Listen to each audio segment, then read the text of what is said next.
Ladies and gentlemen, welcome back to No Jumper News. It's Adam22 here with your man AD. Let's get right into these stories. So, first things first, Trippie Redd's tour bus was involved in a shooting on Tuesday morning in Maryland. According to reports, Trippie performed at the MECU Pavilion as part of his Trip at Night tour, and recently he's been touring across the country in support of the album. The bus in question had reportedly just left the MECU Pavilion to head to the airport following his performance. According to investigators, the bus was driving down Maryland Route 295 when police said that a passing motorist pulled up to the side and opened fire just before 3 a.m. Authorities also said that the bus driver, who had not been publicly identified, was injured, hit by one of the bullets in the shooting, and was immediately transported to the hospital. 10 members of the concert support crew were allegedly on the bus at the time. Reportedly, none of them were injured in the incident. An investigation remains ongoing. Alina Russo, a spokesperson for the Maryland State Police, said that a portion of the investigation will focus on determining whether this was a targeted incident or not. She continued, police have been working with the passengers on board the bus as well as a few motorists who were driving by who did see the incident, so there are a few conflicting details in terms of what kind of vehicle was involved and what the suspects might have looked like. The interstate was shut down and the police took witness statements from passengers. Anyone with information is asked to contact investigators. No charges have been filed or arrests made at this time. All right, so we don't know a ton about exactly what happened with the Trippie situation or why anybody would want to shoot at the tour bus or why somebody might have shot, like, you know, a tour bus is a big ass thing. If you wanted to have a shot at hitting the artist or someone in the entourage, you would probably shoot more towards the middle of the tour bus. If you hit the driver, that seems a lot more targeted. Like you shot very specifically at that front seat. So we don't really know a lot of details about how this went down, but I mean, it sounds interesting. Also, it sounds like, did Trippie go to the airport right away so he wasn't even on the bus? That sounds crazy. And even too, if you think about it, what if he wanted to take out the whole bus? So taking out the driver might have him skirt off the goddamn road and you taking out everybody at one time. This guy might be a fucking psychopath. That's a good point. I could tell you've done this before. No, I can tell you've done this before. No, because I never would have thought of that. Sounds like workings with your people. Nah, so you blame a white person based on what you've seen so far? People. Yeah, but I mean, there's not that much that we can really say about this one because we really just don't know much about it. But, you know, prayers up for everybody involved and hopefully they can make it through the rest of the tour without anything crazy happening. But this is a reminder, just because motherfuckers got their hair dyed and crazy face tattoos and their SoundCloud rap, apparently it can still go down. And only you can prevent forest fires.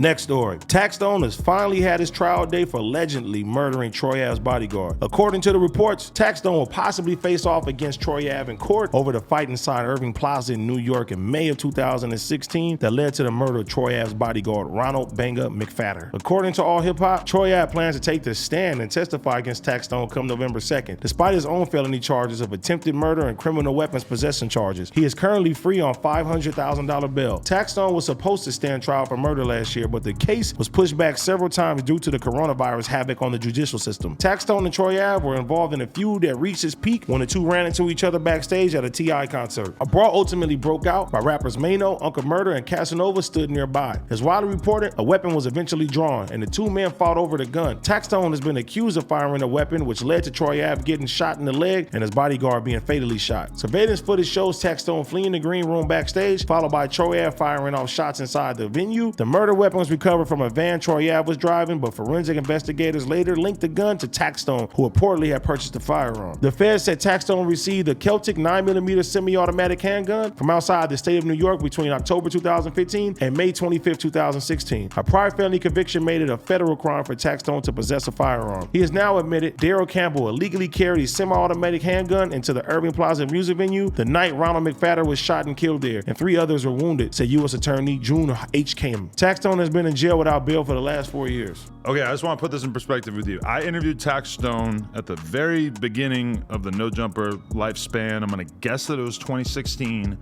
He just now is getting a trial date. He hasn't been to trial yet, but he has a trial date. So finally, he actually at least knows when he's going to trial. 5 years. Now, remind you, Taxstone was one of the hottest podcasters in the streets, and I would argue actually like the first person to make podcasting make sense to a lot of people of color, a lot of people from the hood, etc., who were listening to Taxstone way before they were listening to a Joe Budden or $1 million worth of game or a No Jumper, etc. Taxstone was so early on being like a street podcaster, and the fact that he had such a huge influence in the game, but now he's been forced to just be sitting in the box and not able to actually be involved or have anything to do with the fruits of his labor. It's tough. Like, it just seems so unspeakably cruel that he had to wait 4 or 5 years to get a court date. Now, that being said, it does sound like they have a lot of evidence. It does sound like Troy Ave is going to testify against him. So I'm not really sure how much of a difference it's going to make, because this definitely, I heard he already got 8 years just from the gun. Like, just for like possession of the gun. They talked to the dude who sold it to him. So he already has like a big ass chunk of time that he has to do. If they find him guilty on this body, obviously that's pretty much the end of the story for the time being. I think him not having a trial date and with the corona happening, it may help him way more, because, you know, they do like a lot of time served. They do like a lot of, a lot of early release things and everything when it comes down to that. But I'm more shocked about this fucking Troy Ave thing. Like, if he really takes a stand, man, this is a sad day for hip hop, bro. I mean, he said that the streets is dead and that he doesn't mind taking a stand. I mean, to be fair, his friend died right in front of him as a result of this situation. I'm not sure, like, what Troy Ave thinks the rest of his career is going to be like afterwards, since I feel like the main argument against him snitching is basically just the fact that he's never going to have any respect within hip-hop ever again, I'm guessing. Like, I mean, it feels like it would be like the 6ix9ine thing, but maybe worse. Like, we didn't actually see 6ix9ine on the stand. If Troy Ave has pictures up there, then that's going to be a pretty damning experience. And at least 6ix9ine fucking had all this other shit going on that made people sympathetic for him for this. Like, I'm not sympathetic for Troy Ave when it come down to this shit. But if Troy Ave snitches on Tax, that's him snitching on his op, somebody he had beef with forever. It doesn't work. That's very, but that's Whitey just, Bulger or something. But now? That's different than the 6ix9ine thing, where 6ix9ine snitches on his friends.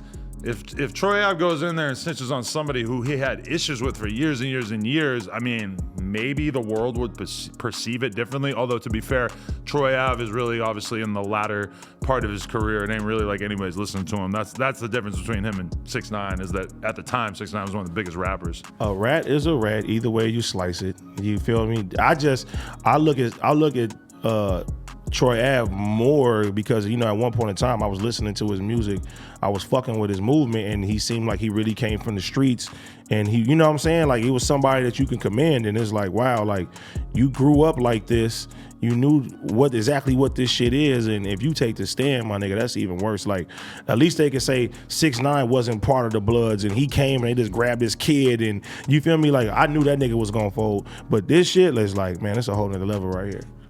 Yeah, I don't really know what to make of it. I do know that I had a conversation with Troy Ave about this a couple years ago with Bosco over Zoom, and then we messed the audio up, so that never came out, and we'll probably never get to hear what was said. What was the temperature though? Well, like, what was it?